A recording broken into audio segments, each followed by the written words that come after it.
This old diesel generator is sitting for 13 years and I will try to start it today.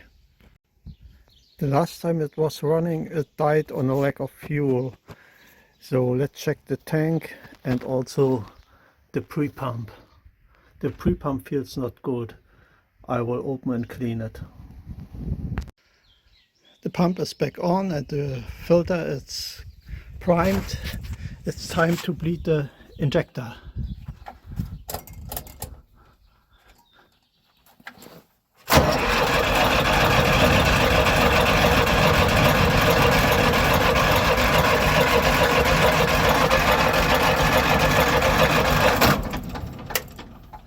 Okay, next thing is try to start it.